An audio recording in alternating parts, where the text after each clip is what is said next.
विद्यार्थी मित्रो नमस्कार। आज दिनांक आहे 6 ऑगस्ट 2025। द्वितीय वर्ष वाणिज्य समग्र लक्ष अर्थशास्त्र हा जो आपला विषय, या विषयामधील दुसरे प्रकरण आहे राष्ट्रीय उत्पन्न। तर राष्ट्रीय उत्पन्न संदर्भात या अगोदर आपण माहिती घेतलेली आहे। तर आज आपण राष्ट्रीय उत्पन्नाच्या इतर ज्या काही संकल्पना आहेत त्या संकलन संदर्भात आपण पुन्हा एकदा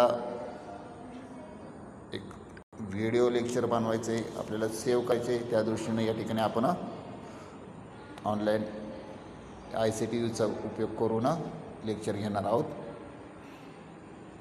तर पहा, स्क्रीनवर तुम्हाला दिसत आहे की स्थूल राष्ट्रीय उत्पादन, निव्वळ राष्ट्रीय उत्पादन, स्थूल देशांतर उत्पादन, निव्वळ देशांतर उत्पादन, दरडोई उत्पन्न, वैयक्तिक उत्पन्न, वैशक्य उत्पन्न, ह्या राष्ट्रीय उत्पन्नाच्या काय आहेत संकल्पना आहेत। स्थूल राष्ट्रीय उत्पादनाच्या संदर्भात आपण ती कन्सेप्ट बघितलेली आहे। निव्वळ राष्ट्रीय उत्पन्नाच्या संदर्भात आपण ती कन्सेप्टसुद्धा बघितलेली आहे। निव्वळ राष्ट्रीय उत्पन्न बरोबर स्थूल राष्ट्रीय उत्पादन वजा घसारा। स्थूल देशांतर्गत उत्पादनासंदर्भात जर आपण ती पण डेफिनेशन बघितलेली आहे, कन्सेप्ट बघितलेली आहे।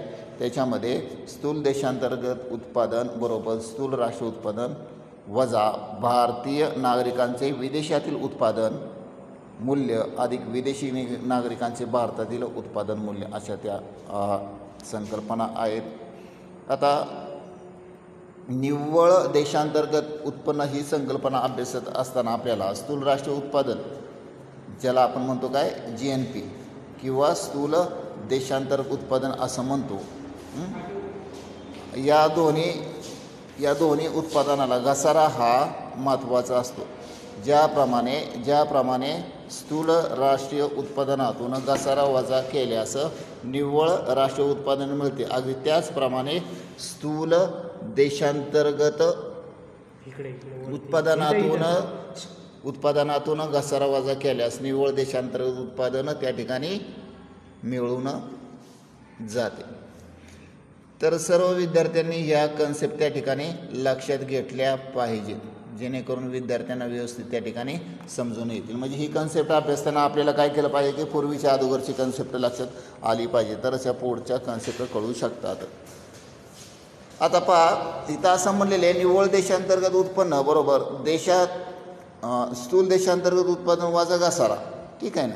मग आता घसारा म्हणजे काय की घसारा म्हटलं तर भांडवली साधनांची झीज झाल्यास त्याची पुनर्स्थापना करण्यासाठी सुरुवातीपासून केलेली विशिष्ट तरतूद होय।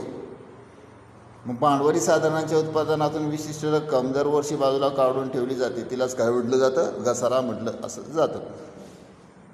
तर पुढची जी कन्सेप्ट आहे दरडोई उत्पन्न, ऑनलाईन लेक्चर चालू असताना व्हिडिओ रेकॉर्डिंग होत असल्यामुळे या ठिकाणी आपल्याला वेळ खूप कमी आहे, त्यामुळे आपल्याला या कन्सेप्ट अधिक व्याप्तीने सांगता येणार नाही। तर आता पुढची जे पर कॅपिटल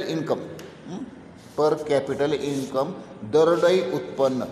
आता राष्ट्रीय उत्पन्नाच्या संकल्पनेतील सर्वात लोकप्रिय संकल्पना म्हणजे काय की दरडोई उत्पन्न होय। मग देशातील एकूण राष्ट्रीय उत्पन्नाला देशातील एकूण लोकसंख्येने काय केलं असता भाग दिला, जे उत्पन्न प्राप्त होते त्यालाच दरडोई उत्पन्न असे म्हणतात, बरोबर आहे ना। मग सूत्ररूपाने हे आपल्याला पुढील प्रमाणे पाहता येईल। दरडोई उत्पन्न बरोबर काय एकूण राष्ट्रीय उत्पन्न भागिले एकूण लोकसंख्या। म्हणजेच काय आपण बघितलं तर per capita income is equal to total national income divided by total population. आता दरडोई उत्पन्न हे आर्थिक विकासाचे काय आहे का मापन आहे का मापदंड आहे। आता दरडोई उत्पन्नावरून देशातील लोकसंख्येची काय एक आर्थिक स्थिती त्या ठिकाणी लक्षात येते। आता याच्यावरून आपल्याला आपल्या देशातील लोकांचे उत्पन्न आणि इतर देशातील लोकांचे उत्पन्न याची तुलना करून आपल्याला या ठिकाणी आपल्या देशाची काय माहिती त्या ठिकाणी समजू शकते। भारताला स्वातंत्र्यापूर्वी भारत स्वातंत्र्यापूर्वी दादाभाई नौरोजींनी भारताचे दरडोई उत्पन्न 20 रुपये होते असे दर्शवले. तर स्वातंत्र्यानंतर म्हणजे 1950-51मध्ये दरडोई उत्पन्न हे कितपत झालं? तुमच्या मोबाईलमध्ये आहे ना, ती काढा. काही विद्यार्थी समोर आहेत, तर तुमच्या मोबाईलमध्ये मी ही PDF सोडलेली आहे, तर त्या PDF वरून तुम्ही तिथं अभ्यास करू शकता. तर 1950-51मध्ये दरडोई उत्पन्न किती होते? 255 रुपये एवढे होते. 2011-12मध्ये 60,000 रुपयापेक्षा जास्त आहे. म्हणजेच भारतात प्रगती होत आहे, यावरून हे आपल्याला त्या ठिकाणी लक्षात येते. आता एक महत्त्वाचा भाग म्हणून काय, वैयक्तिक उत्पन्न म्हणजे पर्सनल इन्कम. आता राष्ट्रीय उत्पन्नातील ही एक महत्त्वाची काय आहे, संकल्पना आहे. व्यक्तिगत उत्पन्नालाच त्या ठिकाणी काय म्हटलं जातं? व्यक्तिगत उत्पन्न असंही म्हटलं जातं. एका विशिष्ट कालखंडात देशातील व्यक्तींना सर्व मार्गांनी पैशाच्या स्वरूपात मिळालेले उत्पन्न म्हणजे काय असते? वैयक्तिक उत्पन्न असते. मग वैयक्तिक उत्पन्नामध्ये कोणकोणत्या बाबींचा समावेश होतो? त्यामुळे तो व्यक्ती जर त्या ठिकाणी कुठं रोजगार करत असेल तर त्याला त्या रोजगाराच्या माध्यमातून मिळणारं वेतन असेल, बँकेतील पैशावर मिळणारं व्याज आहे, त्याचप्रमाणे भागावर मिळणारा लाभांश आहे, एखादी इमारत घर भाड्याने दिली असेल तर त्याची मिळणारी भाडे, बरोबर आहे ना, जमिनीपासून मिळणारा खंड, जमीन मालकाला तिच्या उपजत व अविनाशी गुणाबद्दल जो मोबदला दिला जातो त्याला काय म्हटलं जातं? खंड असं म्हटलं जातं. निवृत्ती वेतन आहे, बेकारी भत्ता आहे व इतर असे अनेक मार्ग आहेत की त्या मार्गाने त्या व्यक्तीला त्या ठिकाणी काय मिळत असतं? त्याचं उत्पन्न मिळत असतं. त्यालाच काय म्हटलं जातं? वैयक्तिक उत्पन्न असं म्हटलं जातं. पुढची जी कन्सेप्ट आहे, व्ययशक्य खर्चयोग्य उत्पन्न. पहा, आता व्यक्तीला मिळणारे सर्वाच्या सर्व उत्पन्न खर्च करण्या योग्य नसते. व्यक्तीला विविध मार्गाने जे उत्पन्न मिळते त्यावर उत्पन्नावर प्राप्ती करायच्या तरतुदीप्रमाणे कर भरावा लागतो. विशिष्ट मार्गाने आपण याच्या अगोदर बघितलं की व्यक्तीला काय आहे की बाबा उत्पन्न मिळत आहे आणि त्या उत्पन्न, बरोबर आहे, काही भाग हा काय करायला लागतो? आपल्याला त्यामधील कर भरावा लागतो. अर्थात प्राप्ती कराचे दर उत्पन्नाच्या वेगवेगळ्या टप्प्यावर वेगवेगळे आकारले असतात.